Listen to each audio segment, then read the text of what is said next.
Méduse n'était pas une créature maléfique, mais une femme innocente, considérée comme la plus belle de son temps, qui a été injustement transformée en monstre par la déesse que nous voyons souvent comme la plus bienveillante de toutes, Athéna.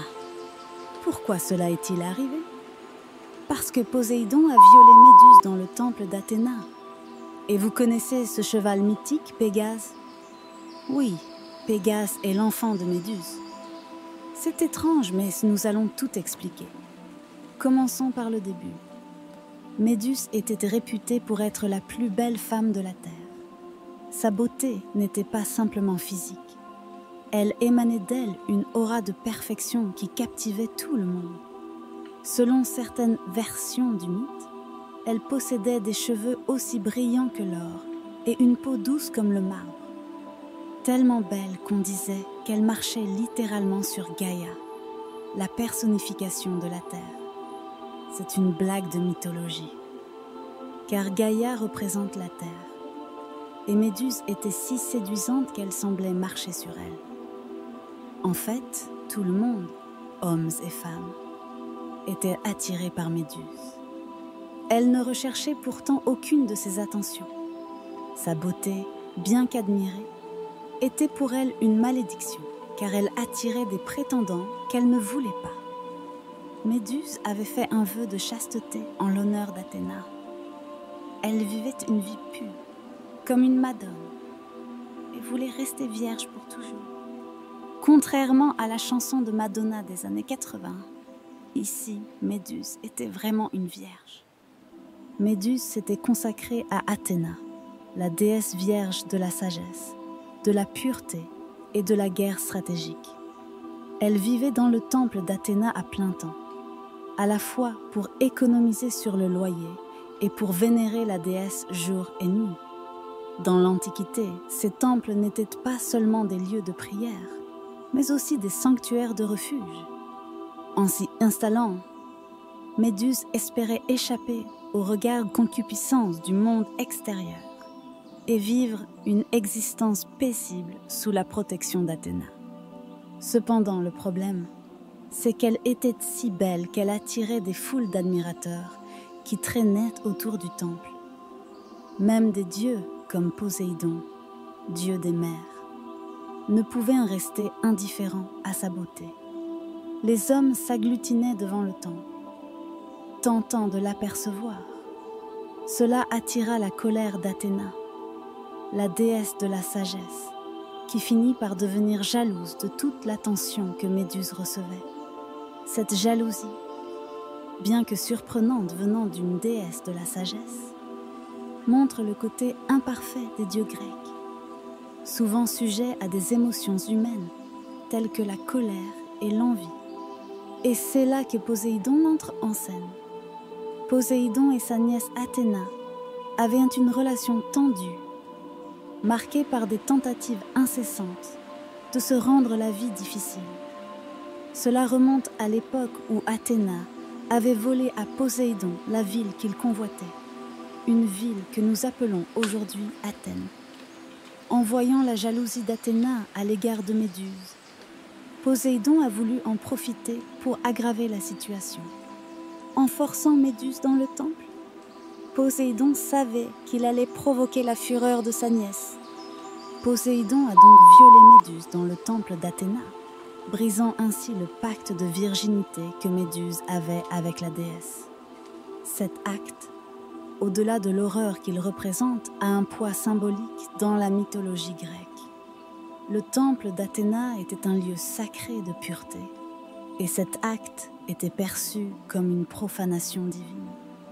Avant de continuer, n'oubliez pas de liker cette vidéo si vous appréciez le contenu et de laisser un commentaire.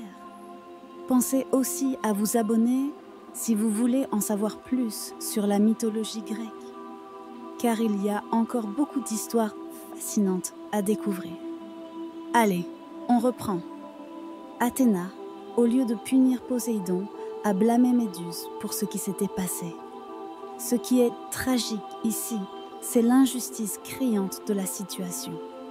En tant que victime, Méduse aurait dû recevoir protection et justice.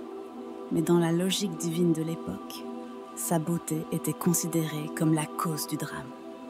Dans son esprit, c'était la faute de Méduse, car sa beauté avait attiré l'attention indésirable.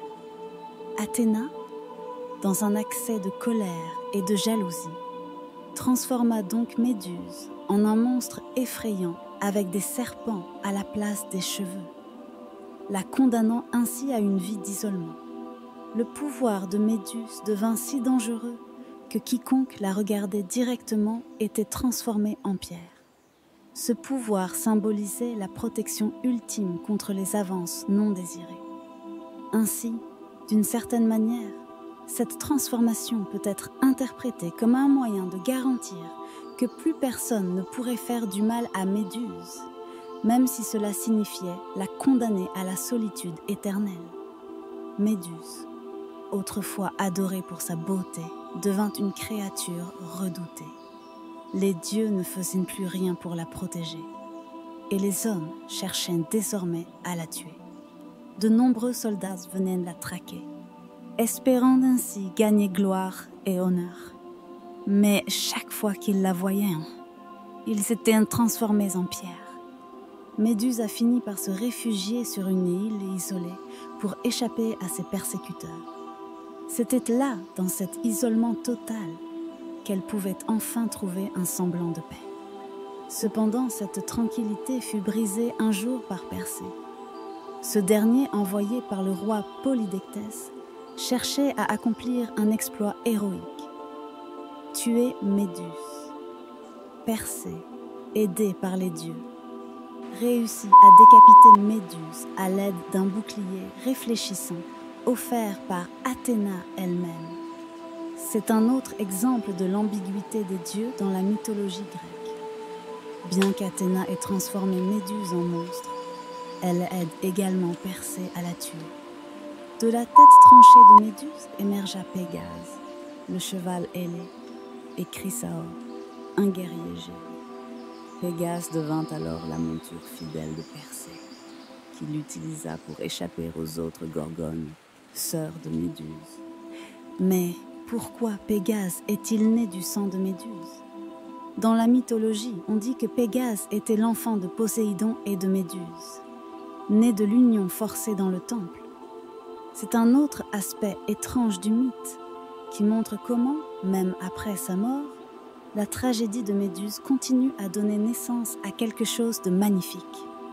Pégase, symbole de liberté et de grâce, devient ici un rappel poignant des conséquences terribles de l'injustice divine. L'histoire de Méduse est bien plus complexe que ce que l'on enseigne souvent.